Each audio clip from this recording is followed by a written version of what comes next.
Hello everybody. आज हम physical word start करने जा रहे हैं जो कि 11th एनसीईआरटी का वेरी फर्स्ट टॉपिक है। जनरली देखा गया है कि इस टॉपिक को डील भी नहीं किया जाता है, लेकिन प्रॉपरली नोट्स भी आप इसके बना सकेंगे हमारे साथ में। और देखते हैं फिजिकल वर्ड चैप्टर को। तो चलिए शुरू करते हैं। What is the physical word? हमारे आसपास की दुनिया जिसे हम देखते हैं, फील करते हैं, उसी को फिजिकल वर्ड कहा जाता है। सबसे पहले हमें जानना होगा इस चैप्टर में आगे बढ़ने से पहले कि व्हाट इज साइंस। देखिए, जब से मैनकाइंड बनी है, ह्यूमन हमेशा से क्यूरियस रहा है हमारे आसपास की दुनिया के लिए। जैसे रात में तारे और चांद को देखना, डे नाइट रेगुलर इंटरवल पर होते हैं, आपने देखा है। एक्लिप्स, टाइड्स, वोल्केनो किस तरीके से वर्क करते हैं, बारिश के बाद खूबसूरत रेनबो कैसे बनता है, इंद्रधनुष।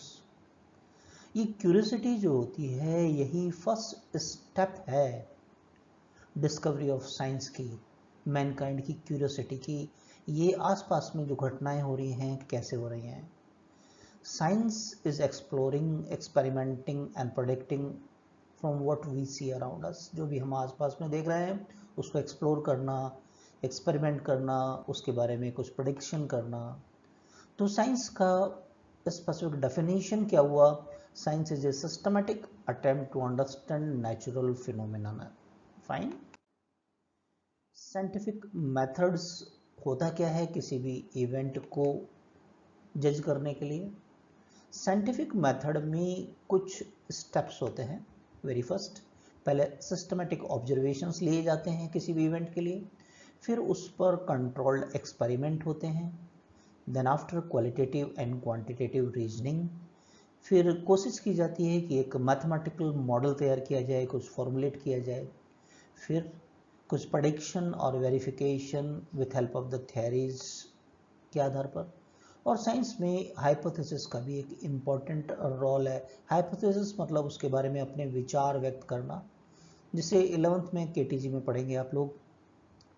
आइडियल गैस मॉडल कि एक आइडियल गैस का हो तो कैसा हो सकता है। 12th में पढ़ेंगे de Broglie hypothesis, particle wave की तरह से व्यवहार कर सकता है, उसके बारे में विचार करना। ये चीज़ कहलाती है hypothesis. A scientific theory to be acceptable must have been verified by relevant observation or experiment. एक साइंटिफिक थ्योरी जो तैयार होती है वो एक्सेप्टेबल तभी होती है जब वो वेरीफाई की जाए ऑब्जर्वेशन और एक्सपेरिमेंट के आधार पर। फाइन। चलिए अब जानते हैं व्हाट इज फिजिक्स, कि फिजिक्स क्या होता है। फिजिक्स एक ग्रीक वर्ड से आया है जिसका मतलब होता है नेचर। संस्कृत में इसके इक्विवेलेंट एक वर्ड होता है जिसे कहते हैं भौतिकी, यानी फिजिकल वर्ड इंग्लिश के अंदर। तो फिजिक्स का डेफिनेशन क्या हुआ? Physics is a study of basic laws of nature, basic laws of nature and their application in different natural phenomenon. हमारे आसपास में जो भी कोई दुनिया है, नेचर है, और उसमें होने वाले नेचुरल फिनोमिनन है, उनको बेसिक लॉज की मदद से स्टडी करना फिजिक्स कहलाता है। Scope and excitement of the physics, कहाँ कहाँ तक हमारा फिजिक्स का स्कोप है, कहाँ कहाँ तक फैला हुआ है, क्या क्या हम स्टडी करेंगे, राइट। पूरी फिजिक्स को दो पार्ट में बांटा जा सकता है। एक तो मैक्रोस्कोपिक बड़े रूप में, जिसे हम क्लासिकल फिजिक्स भी कहेंगे। दूसरा कहलाएगा माइक्रोस्कोपिक डोमेन, जिसे मॉडर्न फिजिक्स भी कहा जाता है, जो कि लेटर ऑन डिस्कवरीज हुई हैं। फाइन। क्लासिकल फिजिक्स की बात करें तो इसमें मैकेनिक्स आता है, जो 11th में आपका टॉपिक रहेगा। एकॉस्टिक, साउंड से रिलेटेड टॉपिक 9th में भी आपने पढ़ा होगा। ये ऑप्टिक्स, लाइट से रिलेटेड टॉपिक आएगा, ये 12th में आएगा। थर्मोडायनेमिक्स, ये भी आपके 11th का ही पार्ट है जिसे हम स्टडी करेंगे मैक्रोस्कोपिक लेवल पर। इलेक्ट्रोडायनेमिक्स ये 12th में आपके आएगा, राइट। अब स्टेप बाय स्टेप बात करें, अगर हम very first part classical physics की बात करें जिसमें मैकेनिक्स आता है, तो मैकेनिक्स को भी कुछ सब पार्ट्स में बांटा गया है मोशन ऑफ पार्टिकल। 2-3 जो पहले अपने चैप्टर्स होंगे 11th के वो इसमें आ जाएंगे मोशन ऑफ पार्टिकल। जैसे motion in a straight line आएगा, मोशन इन ए प्लेन यानी 2 डायमेंशनल मोशन, ये मोशन ऑफ पार्टिकल 11th का पार्ट हो गया आपका। न्यूटन्स लॉ ऑफ मोशन, ये भी आप इसी के बाद में डिस्कस करेंगे 11th का। फिर system of particle, this is also a part of 11th। फिर प्रॉपर्टीज ऑफ सॉलिड, ये भी आपका टॉपिक होगा 11th एनसीईआरटी का ही, आपका सेकंड जो पार्ट है उसका वेरी फर्स्ट टॉपिक रहेगा प्रॉपर्टीज ऑफ सॉलिड। तो ये पार्ट सारे आपके आते हैं मैकेनिक्स में, जो कि क्लासिकल फिजिक्स का वेरी फर्स्ट पार्ट होगा। क्लासिकल फिजिक्स के दूसरे पार्ट में चले, साउंड से रिलेटेड एकॉस्टिक कहलाता है, और नेक्स्ट है ऑप्टिक्स जो कि 12th का पार्ट है। एकॉस्टिक में साउंड वेव्स को डिस्कस किया जाएगा। ऑप्टिक्स में को 2 पार्ट में बांटा गया है 12th में, रे ऑप्टिक्स और wave optics. Fine. Ray optics में मिरर्स को डिस्कस किया जाएगा, लेंसेज को डिस्कस किया जाएगा, ऑप्टिकल आईज हमारी, माइक्रोस्कोप को डिस्कस करेंगे, इसको टेलीस्कोप, ये 12th के अंदर सब आएगा। वेव ऑप्टिक्स भी 12th का पार्ट है। इसमें लाइट से बेस्ड जो फिनोमिनन्स होते हैं उनको वेव नेचर के आधार पर डिस्कस किया जाएगा, ये 12th का पार्ट हो गया। और एकॉस्टिक साउंड वेव्स है, ये आपके 11th एनसीईआरटी का पार्ट हो गया। फाइन। क्लासिकल फिजिक्स का ही नेक्स्ट पार्ट है थर्मोडायनेमिक्स, ये भी 11th में ही डिस्कस करेंगे, हीट वाला। और नेक्स्ट पार्ट है इलेक्ट्रोडायनेमिक्स, ये 12th के अंदर बांटा गया है। थर्मोडायनेमिक्स में हम लोग पढ़ेंगे हीट, ये एनसीईआरटी की सेकंड बुक में सब आएंगे 11th में। Temperature, thermal properties of matter, heat transfer. और इलेक्ट्रोडायनेमिक्स में वेरी फर्स्ट आता है इलेक्ट्रोस्टैटिक्स, ये 12th का पहला टॉपिक होगा एनसीईआरटी का, इलेक्ट्रोस्टैटिक्स। जो भी आपने 10th में पढ़ा है इन जनरल अगर अपन बात करें तो सब 12th में आएगा, और जो 9th में पढ़ा है वो सब आपके पास में 11th में आएगा। इलेक्ट्रोस्टैटिक के बाद ही हम कैपेसिटर स्टडी करेंगे, electric current, moving charge and magnetism, magnet वाला चैप्टर आपने पढ़ा होगा 10th में, magnetism and matter, electromagnetic induction, alternating current and electromagnetic waves, ये सब 12th के टॉपिक होंगे आपके। इलेक्ट्रोडायनेमिक्स जो कि क्लासिकल फिजिक्स कैटेगरी में आता है, मैक्रोस्कोपिक कहलाता है। फाइन। अगर माइक्रोस्कोपिक लेवल पर बात करें तो मॉडर्न फिजिक्स कहा जाता है इसे। इसमें एटॉमिक फिजिक्स आता है, केमिस्ट्री में भी आपने ये नाम सुना होगा, एटॉमिक स्ट्रक्चर। फाइन। तो ये आपका फिजिक्स में 12th में हम लोग पढ़ते हैं। न्यूक्लियर फिजिक्स और इलेक्ट्रॉनिक्स लास्ट टॉपिक होगा आपका 12th का, ये मॉडर्न फिजिक्स में आएगा। ओके, माइक्रोस्कोपिक डोमेन होता क्या है, थोड़ा सा इसका आइडिया लेके चलें। जो आपकी मॉडर्न फिजिक्स है वो यूनिवर्स को एक लार्ज स्केल पर देखती है। इसमें रिलेटिविटी, क्वांटम मैकेनिक्स, ये क्वांटम मैकेनिक्स थोड़ा हायर फिजिक्स की बात है, और पार्टिकल फिजिक्स ये मॉडर्न फिजिक्स में स्टडी किया जाता है। आपने आइंस्टीन साहब का नाम सुना होगा, अल्बर्ट आइंस्टीन, जिन्हें थियोरी ऑफ रिलेटिविटी और क्वांटम मैकेनिक्स दिया था, E=mc² आपने सुना होगा, है ना। इन्हें नोबेल प्राइज भी मिला था। इनकी थियोरीज पर जो भी काम है वो मॉडर्न फिजिक्स में स्टडी किए जाते हैं। एटम एंड मॉलिक्यूल्स को माइक्रोस्कोपिक लेवल पर डिस्कस किया जाता है, जो कि इन जनरल हम कहते हैं किसी भी ऑब्जेक्ट का स्मॉलेस्ट पार्टिकल होते हैं। नहीं, एटम्स में प्रोटॉन, न्यूट्रॉन, इलेक्ट्रॉन्स होते हैं, ये सब स्टडी करेंगे। मॉलिक्यूल 2 या 2 से ज़्यादा एटम से मिलकर बने होते हैं, ये सारी स्टडी हो गई माइक्रोस्कोपिक लेवल या मॉडर्न फिजिक्स कहलाएगा, जो कि 12th में आने वाला है। नैनो पार्टिकल हायर फिजिक्स में हम लोग स्टडी करते हैं, ये smaller than the 100 nanometre size के होते हैं, उन पार्टिकल को नैनो पार्टिकल्स बोला जाता है। वैरायटी ऑफ एप्लीकेशंस में नैनो पार्टिकल्स का यूज होता है, जैसे कि medical diagnostic, drug delivery, environmental remediation and ETC, बहुत सारे हैं। लेकिन ये जो पार्ट है हायर फिजिक्स की बात है, लेकिन है तो सही माइक्रोस्कोपिक लेवल पर। तो वेरी फर्स्ट टॉपिक जो फिजिकल वर्ड है उसमें ये एक बार हम टोटल आइडिया लेते हैं फिजिक्स का। नैनो पार्टिकल बहुत छोटे होते हैं जिसे हम खुली आंखों से नहीं देख पाते हैं, जिन्हें माइक्रोस्कोप की मदद से देखना होता है। क्वांटम मैकेनिक्स भी हायर फिजिक्स की बात है। इसमें बिहेवियर ऑफ द मैटर और एनर्जी सब एटॉमिक लेवल पर स्टडी किया जाता है, माइक्रोस्कोपिक फिजिक्स कहलाता है। क्वांटम मैकेनिक्स में phenomenon, behaviour of electron in the atom, properties of light, structure of the molecule, ये सब डिस्कशन होता है। क्वांटम मैकेनिक्स एक कॉम्प्लेक्स और फैसिनेटिंग फील्ड है, स्टडी डिटेल में अपन जो पढ़ते हैं 11th-12th में वो जस्ट ओवरव्यू होता है। आप सोचोगे ये तो हम 11th में भी पढ़ते हैं, है ना, इलेक्ट्रॉन एटम ओवरव्यू, बहुत डेप्थली स्टडी की जाती है, वो क्वांटम मैकेनिक्स कहलाता है, राइट। पार्टिकल फिजिक्स की बात करें, ये स्टडी होती है fundamental building block of the nature, quark, electron, boson. आपके इलेक्ट्रॉन, प्रोटॉन और न्यूट्रॉन की बात करें तो वो और छोटे पार्टिकल से मिलकर बने होते हैं, राइट, उनको क्वार्क कहते हैं। वो क्वार्क भी कई तरीके के होते हैं, तो ये माइक्रोस्कोपिक लेवल पर बात होती है, फाइन।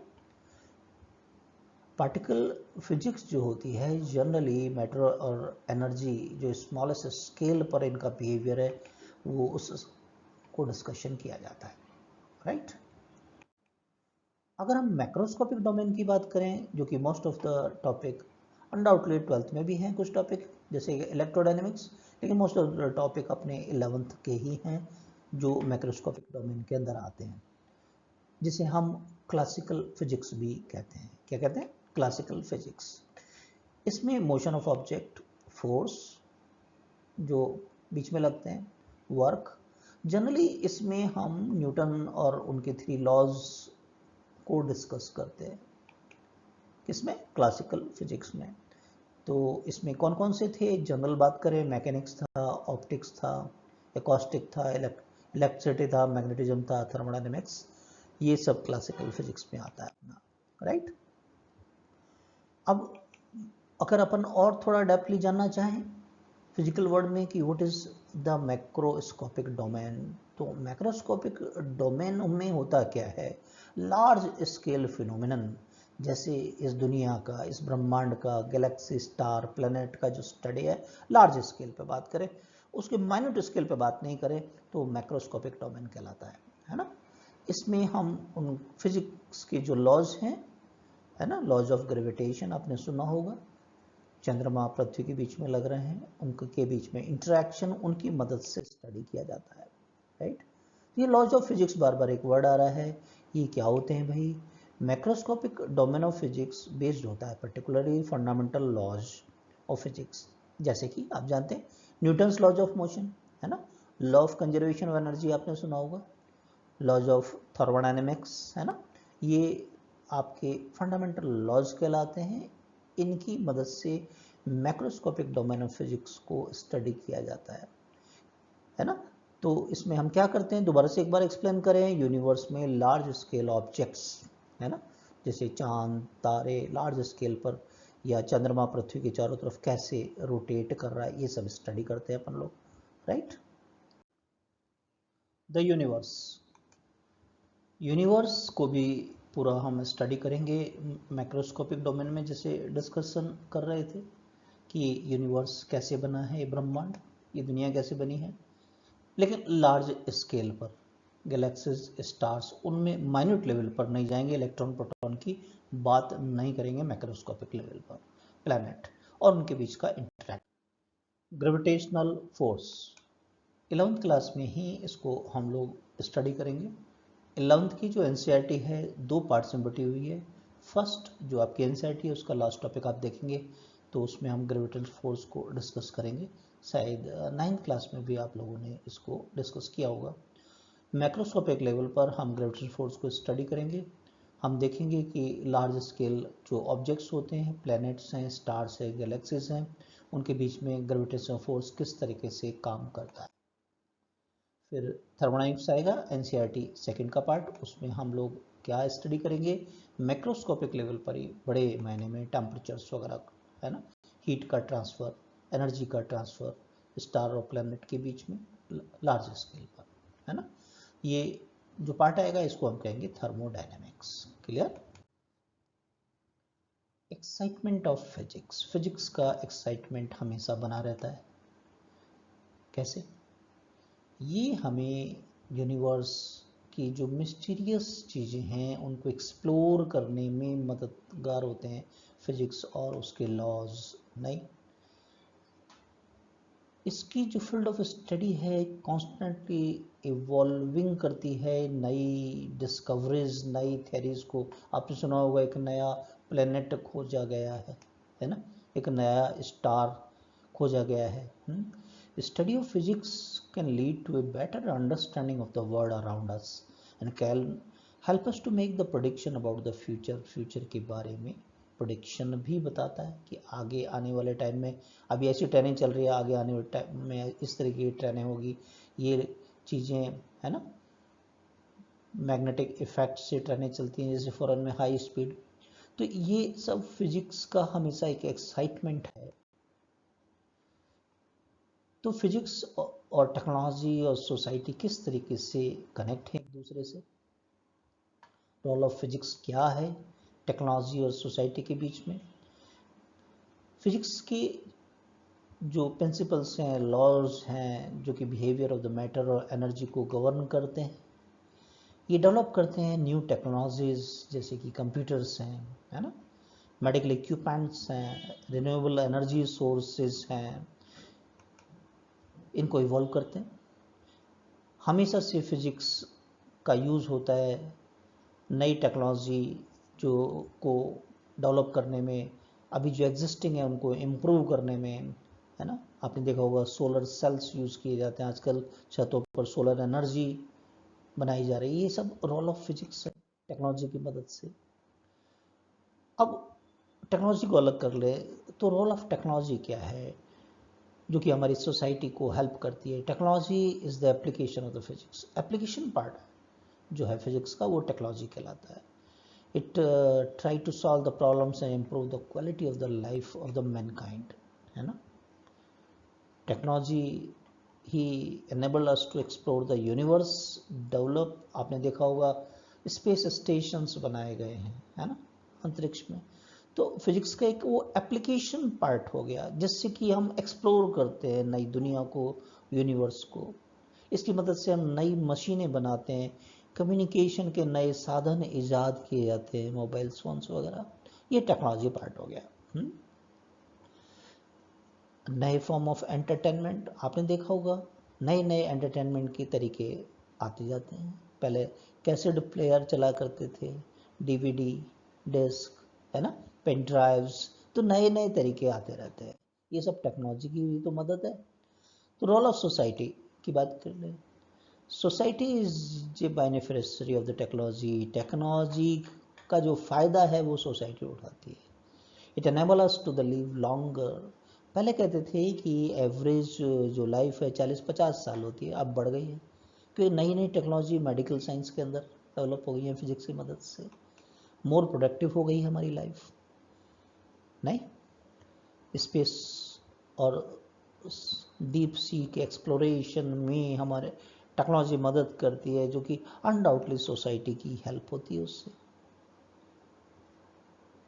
अभी इंटरनेट और सोशल मीडिया कितना पावरफुल है, ये सब टेक्नोलॉजी से आया है और ये सोसाइटी में इम्पोर्टेंट रोल प्ले कर रहा है अनडाउटली। क्लियर है ना, मानते हैं।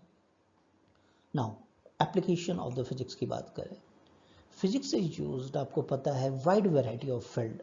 इंजीनियरिंग ले लें, मेडिसिन ले लें, कंप्यूटर साइंस ले लें, इवन द इकोनॉमिक्स ले लें, फिनांस ले लें, सभी जगह फिजिक्स का अपना एक इम्पॉर्टेंट रोल है क्योंकि फिजिक्स की मदद से ही नई टेक्नोलॉजी डेवलप होती है, जैसे कि लेजर है, न्यूक्लियर पावर है ना, behaviour of the complex systems है, वेदर फोरकास्टिंग्स होता है। इकोनॉमिक्स में बात करें तो स्टॉक मार्केट है, उसमें सब फिजिक्स,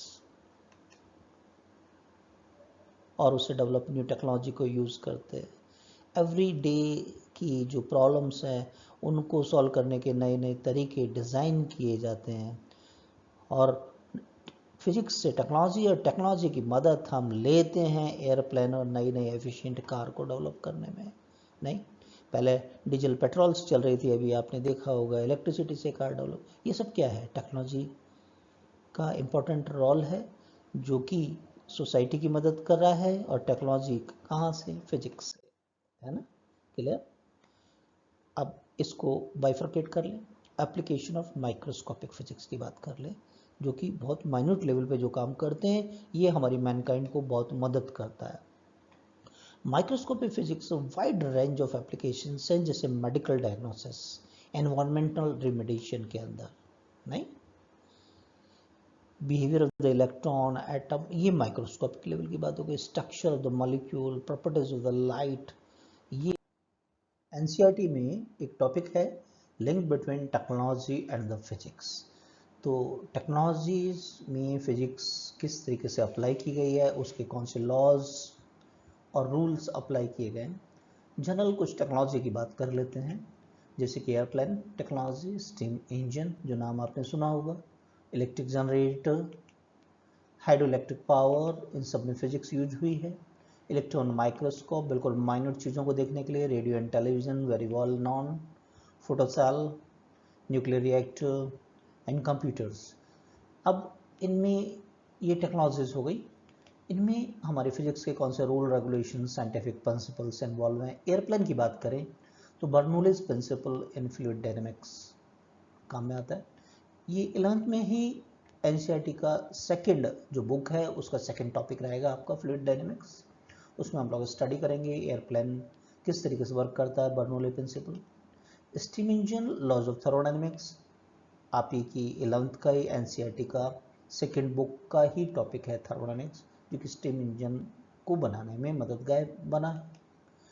इलेक्ट्रिक जनरेटर 12th का टॉपिक है ये, Faraday's law of electromagnetic induction की फिजिक्स लगा है इसके अंदर। Hydro electric power, gravitational potential energy electrical energy में कन्वर्ट की जाती है। Main principle, work, energy and power करके 11th की फर्स्ट एनसीईआरटी में हम लोग स्टडी करेंगे, राइट। फिर जनरेटर को यूज करके इलेक्ट्रिकल एनर्जी बनाई जाती है। इलेक्ट्रॉन माइक्रोस्कोप 12th का पार्ट है, पार्टिकल नेचर जो होता है और वेव नेचर के साथ में कैसे दोनों कनेक्टेड है, रिलेटेड है, उसकी मदद से इलेक्ट्रॉन माइक्रोस्कोप बनाया गया था। डी ब्रॉगली हाइपोथेसिस करके 12th में आप लोग पढ़ेंगे, उसका यूटिलाइजेशन इसमें है। Radio television, generation, propagation and detection of the electromagnetic waves, 12th की फर्स्ट बुक का लास्ट टॉपिक इलेक्ट्रोमैग्नेटिक वेव्स आएगा।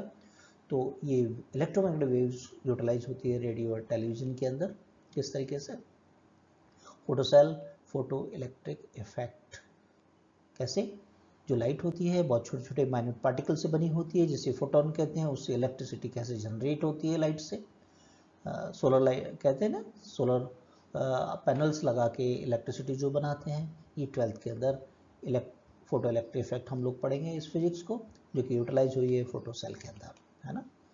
12th में ही लास्ट टॉपिक्स में आएगा न्यूक्लियर फिजिक्स, वहाँ पढ़ेंगे कंट्रोल न्यूक्लियर फिजन, है ना। अनकंट्रोल होता है तो एटॉमिक बम बनता है, हिरोशिमा नागासाकी आपने सुना है, 12th की स्टडी में आएगा।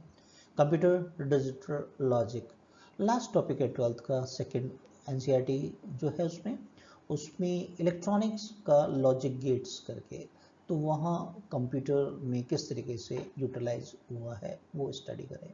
तो this is the link between the technology and the physics. Fine, idea लग रहा है फिजिकल वर्ड में क्या पढ़ते हैं हम, साथ ही साथ आप नोट्स बनाते चलिएगा। फंडामेंटल फोर्सेस ऑफ नेचर, ये एक टॉपिक है इसी का, फिजिकल वर्ड का ही। पहला है आपका gravitational force, right. Gravitational force well non है, आपने पढ़ा है 9th में भी, कि दो मासिव पार्टिकल्स के बीच में म्यूचुअल अट्रैक्टिव जो फोर्स लगता है जिसको हम कहते हैं ग्रेविटेशनल फोर्स। एक ये यूनिवर्सल फोर्स है, आपको पता है ना। एवरी ऑब्जेक्ट, जैसे कि इवन द मून है आपका, अर्थ इनके बीच में लगता है, यूनिवर्स के हर ऑब्जेक्ट एक दूसरे पर ग्रेविटेशनल फोर्स लगाते हैं, नहीं। और उस ग्रेविटी की वजह से ही चाहे तो चंद्रमा हो, चाहे आर्टिफिशियल सैटेलाइट है, अर्थ के चारों तरफ रोटेट करते हैं, प्लेनेट हैं सन के चारों तरफ रोटेट करते हैं, अर्थ के आसपास किसी ऑब्जेक्ट को हम गिराते हैं तो अर्थ की तरफ मूव करती है, that is only due to the gravitational force, you know very well. तो दिस इज द फिजिक्स का फंडामेंटल फोर्स है, फाइन। दूसरा इलेक्ट्रोमैग्नेटिक फोर्स 12th में आता है ये। इलेक्ट्रोमैग्नेटिक फोर्स दो चार्ज पार्टिकल के बीच में काम करता है ना। 12th में वैसे डिटेल में डिस्कस करेंगे। कूलॉम्स लॉ बिल्कुल ग्रेविटेशन फोर्स जैसा ही है, लेकिन लाइक जो पार्टिकल्स होते हैं वो एक दूसरे को रिपेल करते हैं, अनलाइक पार्टिकल एक दूसरे को अट्रैक्ट करते हैं। यानी प्लस प्लस एक दूसरे को रिपेल करेंगे, प्लस माइनस एक दूसरे क्या करेंगे, अट्रैक्ट करेंगे। और ग्रेविटेशन फोर्स का जो फॉर्मूला होता है वैसा ही होता है ये, के Q1 Q2 by are square. अगर आपने पढ़ा हो तो 12th का वेरी फर्स्ट टॉपिक आएगा जिसे डिटेल में हम लोग देखेंगे। ये कौन से फोर्स से गवर्न होते हैं, इलेक्ट्रोमैग्नेटिक फोर्स की कैटेगरी में आते हैं, है ना। और अगर चार्ज पार्टिकल मूव करता है तो मैग्नेटिक फील्ड डेवलप होता है, राइट, मूविंग चार्ज पार्टिकल की वजह से। और फिर जैसे मैग्नेटिक फील्ड में रखते हैं तो उस पर एक फोर्स लगता है जिसको कि मैग्नेटिक फोर्स कहते हैं, है ना। स्ट्रक्चर ऑफ एटम और मॉलिक्यूल इलेक्ट्रोमैग्नेटिक फोर्स की वजह से ही गवर्न होते हैं, उनका structure. Dynamics of chemical reaction, mechanical and thermal other particle materials है, ये भी इलेक्ट्रोमैग्नेटिक फोर्स पर ही बेस्ड है ना। इवन आपका 11th में न्यूटन्स लॉज ऑफ मोशन में हम लोग tension, friction, normal force, spring force, ये है, ये भी इलेक्ट्रोमैग्नेटिक फोर्स की कैटेगरी में ही आते हैं क्योंकि माइन्यूट लेवल पे लगते हैं। फिर तीसरे तरीके का होता है वीक न्यूक्लियर फोर्स, ये 12th में आएगा आपका। वीक न्यूक्लियर फोर्स अपेयर होता है जब कुछ न्यूक्लियर प्रोसेस होते हैं, जैसे कि न्यूक्लियस से बीटा पार्टिकल का डिके होता है, इमिट होते हैं बीटा पार्टिकल, है ना। तो इलेक्ट्रॉन और एक अनचार्ज पार्टिकल न्यूट्रिनो इमिट होता है ना। तो उस समय वीक न्यूक्लियर फोर्स जनरेट होते हैं। फोर्थ तरीके का फंडामेंटल फोर्स होता है जिसको कहते हैं स्ट्रॉन्ग न्यूक्लियर फोर्स। कौन सा? Strong nuclear force. एक स्ट्रॉन्ग न्यूक्लियर फोर्स होता है, उन्हीं की वजह से न्यूक्लियस में प्रोटॉन और न्यूट्रॉन एक दूसरे से बंधे रहते हैं आपस में, है ना। ये चार्ज पर डिपेंड नहीं करता है, राइट। जबकि प्रोटॉन प्रोटॉन पर इलेक्ट्रिक रिपल्शन होगा क्योंकि दोनों ही प्रोटॉन क्या होते हैं भाई, पॉजिटिवली चार्ज होते हैं, लेकिन इंस्पाइट ऑफ दैट फिर भी वो प्रोटॉन न्यूक्लियस में बंधे रहते हैं, यानी एक अट्रैक्टिव स्ट्रॉन्ग फोर्स होता है। वो स्ट्रॉन्ग फोर्स का नाम ही क्या है, न्यूक्लियर फोर्स है, right. Nature of physical laws, physical laws का नेचर कैसा होता है, ये एक टॉपिक है इसी फिजिकल वर्ड के अंदर। थोड़ा सा आइडिया लेके चले इसका। Physical quantity that remain unchanged in the process, उसके लिए फिर हम एक वर्ड यूज करते हैं, कंजर्व्ड रहती है, ठीक है। Some of the general conservation law में आता है law of conservation of mass, chemistry में यूज करते हैं, बैलेंस करते हैं ना रिएक्शन को। Energy, linear momentum, angular momentum, ये कुछ बेसिक लॉज हैं फिजिक्स के जिनको हम स्टडी करेंगे। चार्ज है, चार्ज कंजर्व रहता है, चार्ज को भी रिएक्शन में आपने बैलेंस किया होगा, है ना, पेरिटी, पेयर्स पे रहते हैं electrons. Some conservation law are true for one fundamental force, but ऐसा नहीं कि सभी के लिए लगते हो, है ना। कंजर्वेशन लॉ जो है वो डीप कनेक्शन होता है सिमेट्री ऑफ नेचर, नेचर में सिमेट्रीज पाई जाती है, स्पेस और time, other type of symmetry plays central role in modern theories of fundamental forces in the nature। Different type की फिजिक्स में जैसे जैसे हम आगे चलेंगे तो आप देखेंगे कि किस तरीके से कंजर्वेशन प्रिंसिपल्स काम कर रहे हैं। Acceleration due to gravity at the moon is 1/6, है ना, दैट ऑफ द अर्थ होता है, पर द लॉ ऑफ ग्रेविटेशन दोनों जगह काम करता है, मून पे भी कर रहा है, अर्थ पर, ठीक है, उनकी वैल्यू अलग अलग है ना। Law of conservation energy found to be valid in all the experiment, energy वाला कहते हैं ना, आपने सुना होगा energy neither be created nor be destroyed, इसी को कहते हैं law of conservation of energy. ये मैकेनिक्स में भी लगता है तो थर्मोडायनेमिक्स में भी आता है, तो इलेक्ट्रोमैग्नेटिक्स में भी आएगा, ऑप्टिक्स में भी आएगा, एटॉमिक में भी आएगा, और इवन 12th की न्यूक्लियर फिजिक्स जो लास्ट टॉपिक्स आएंगे सभी एरिया में काम करता है। तो वेरी वर्सटाइल है ना, ये नेचर है इस फिजिकल लॉ का। क्लियर? इन फोर्स में कई बार क्वेश्चन के लिए आपके लिए काम में आता है, थोड़ा डिस्टिंग्विश कर लेते हैं।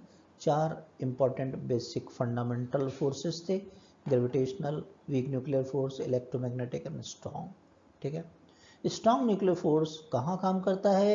न्यूक्लियन के बीच में। न्यूक्लियन मतलब न्यूक्लियस में रहने वाले माइन्यूट पार्टिकल क्या कहलाते हैं? Neutron, proton, right. ओके, ये शॉर्ट रेंज होता ऑर्डर होता है। शॉर्ट रेंज का मतलब केवल न्यूक्लियस में ही काम करता है। न्यूक्लियर का साइज क्या होता है, 10⁻15 मीटर में काम करता है। रिलेटिवली स्ट्रेंथ इसको 1 मान लेते हैं अपन एक बार।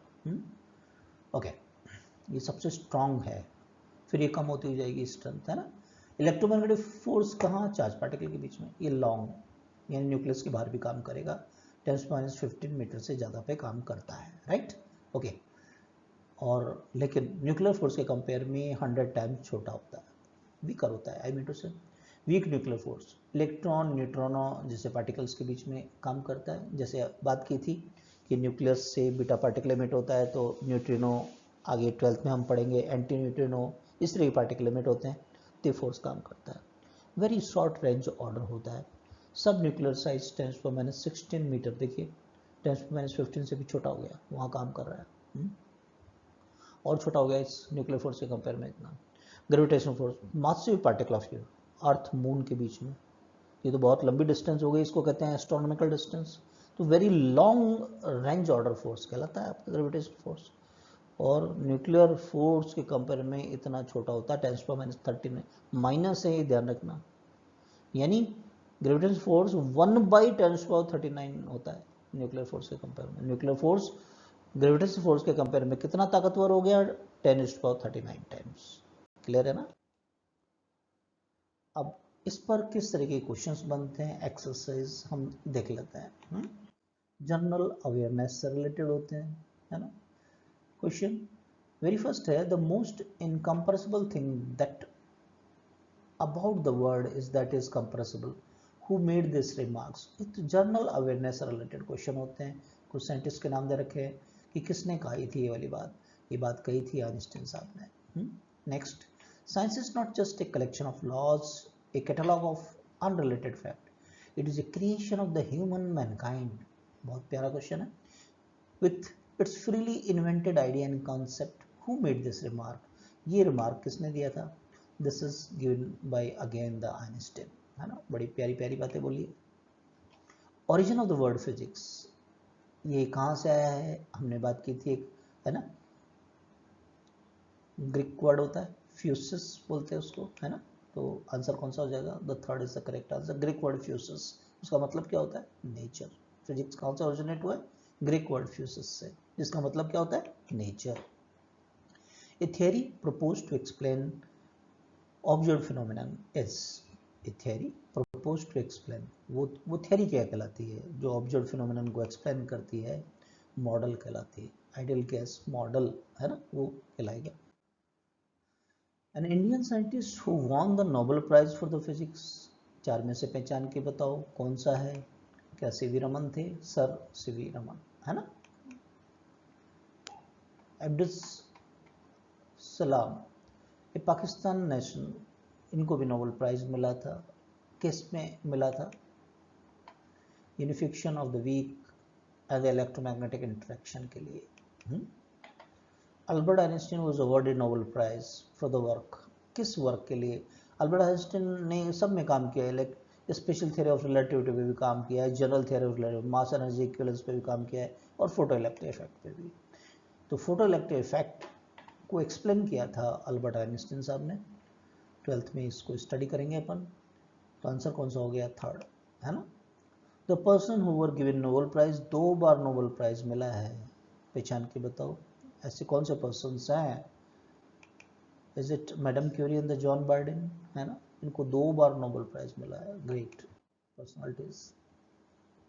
The country which award the prestigious Nobel prize, is it Sweden, yes Sweden. The scientific principle involve in radio and TV broadcasting, याद हो तो प्रोपोगेशन ऑफ इलेक्ट्रोमैग्नेटिक वेव्स देखा था अपन ने, है ना। तो कौन सा आंसर हो जाएगा, सेकंड, इलेक्ट्रोमैग्नेटिक वेव्स। 12th की एनसीईआरटी की जो फर्स्ट बुक है उसका लास्ट टॉपिक है, इसको वहाँ स्टडी करेंगे अपन लोग। तो पूरी फिजिक्स में से जनरल अवेयरनेस से रिलेटेड क्वेश्चन इसमें बनते हैं। अभी लास्ट आर्टिकल हमने लिया था, 4 फंडामेंटल फोर्सेस को कंपेयर किया था, FG, FN, FP, FE कह दिया, gravitational, nuclear, weak and electromagnetic forces को। इनको स्ट्रेंथ में तो हमने देखा था न्यूक्लियर फोर्स सबसे ज़्यादा ताकतवर था, यस ना, और ग्रेविटेशनल फोर्स सबसे वीकर था, हाँ या ना। तो ये सेकंड ही नज़र आ रहा है, ये सुनो है ना, क्लियर है, right. Forces which obey the inverse square law, gravitational force आपने पढ़ा है ना, G(m1 m2 by r square 1 by r square, उसको कहते हैं इनवर्स स्क्वायर लॉ। इनवर्स यानी उल्टा नीचे आना चाहिए, स्क्वायर लॉ, राइट। और साथ ही साथ कूलॉम्स लॉ भी होता है, ऐसा ही, जो 12th का वेरी फर्स्ट टॉपिक है आपका। तो कौन सा आंसर हो जाएगा, the fourth is the correct. One more question, choose the correct statement. 4 statement है। Scientific principle involve in refrigerator, laws of thermodynamics. Scientific principle involved in steam engine is the laws of thermodynamics. Scientific principle involved in rocket propulsion, the Newton's law of motion। सारी सही है, तो answer कौन सा हो जाएगा, fourth one, clear है। तो अपने नोट्स बनाइएगा दोबारा से वीडियो को, है ना, पॉज करते हुए। तो साथ ही देखिए हम स्टडी तो करेंगे ही, जनरल तरीके से वीडियोस हम देखते हैं तो हम आप अपने नोट्स नहीं बना सकते, नहीं एग्जाम में तो आप जो लिख कर आएंगे मार्क्स वहीं से मिलेंगे, समझना तो है ही, तो कॉन्सेप्ट भी समझेंगे, साथ ही साथ नोट्स भी बनाते चलेंगे, राइट। तो इसके बाद हम सेकंड टॉपिक लेंगे, यूनिट एंड मेजरमेंट, बड़ा टॉपिक है। जो फर्स्ट टाइम आए हैं वो सब्सक्राइब कीजिए, अच्छे से पढ़ेंगे। Thank you for watching.